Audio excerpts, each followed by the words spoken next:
infamous prototype, the authoritarian dictator of what remains of the Playtime Factory. Someone who suffered for a long time under the hands of the sadistic Playtime Factory scientists. Because of the pain and trauma that he went through, the prototype developed an intense hatred towards the workers in the Playtime Factory, and through being told again and again that he is not a human and wasn't treated like one anymore, he labeled and thought of his enemies to be humans. A quick run through of what we experienced in Chapter 5 and everything that led to it.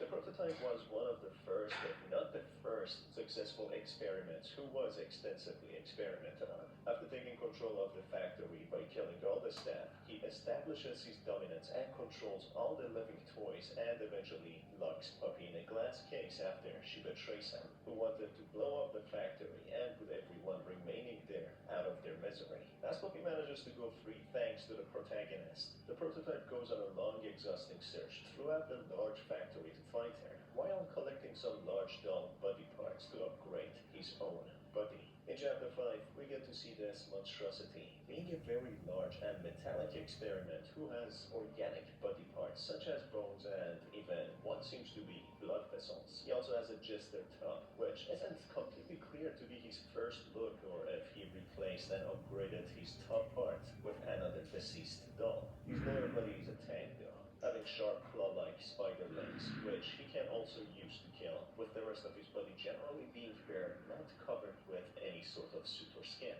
He's informed by Lily Lovebraids to go to her house where she has held Puppy, the protagonist, and kissing as a captain. There he goes on a monologue explaining parts of the lore and what put a line in between him and Puppy and what divided them. And eventually he adjures Puppy, clear that he doesn't intend to kill her. And based on what Lily says, he seems to have some sort of empathy towards her, which doesn't let him simply kill her. No, Candy, not Poppy. She's always been his favorite.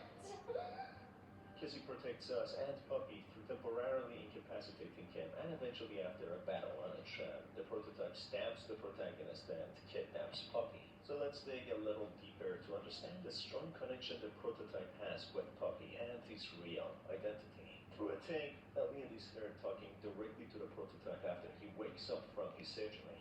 Did you say something? Oliver? If you want to talk, I'm here. But always. What do you mean?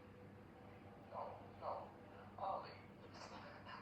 Elliot addresses the prototype as Oliver, and they label him as the test subject 1006, or the prototype. Right after that, Puppy is born, being subject 1007, who is presumably Elliot Ludwig's daughter, as I theorized in my very early videos. So in a way, their unbreakable connection is unveiled, and why the prototype so badly wants to fight her and doesn't intend to kill her. Firstly, they were the very first two successful experiments that had consciousness and fully had their existence and soul transferred into these inanimate objects or dolls. For the prototype, it was an ugly business, as we can see through his body, voice box, and multiple arms. He was experimented on so many times to perfect the art of the surgery and transferring one's essence into dolls. He had to go through a lot of pain and suffering so that Elliot Ludwig could reach his goal of bringing his deceased daughter back to life. Because of that, the prototype seems to harbor some sort of resentment towards Puppy,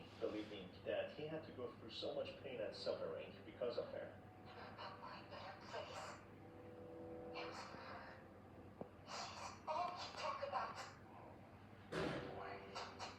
As a matter of fact, he is labeled as the prototype, as he is the first of his kind, the first to be able to have full consciousness and higher cognitive ability, something Elliot wanted to fully transfer his daughter's essence into the Puppy doll. This is something that we even hear in a tape in earlier chapters.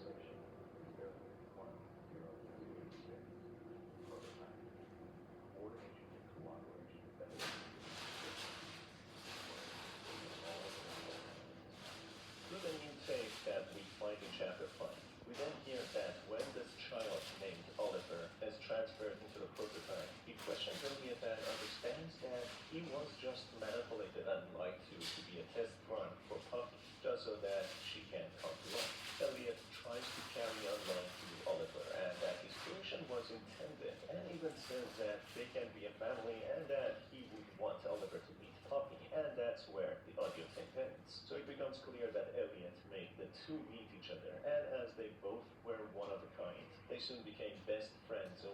started feeling as if they are siblings, and that shows why Prototype empathizes with her.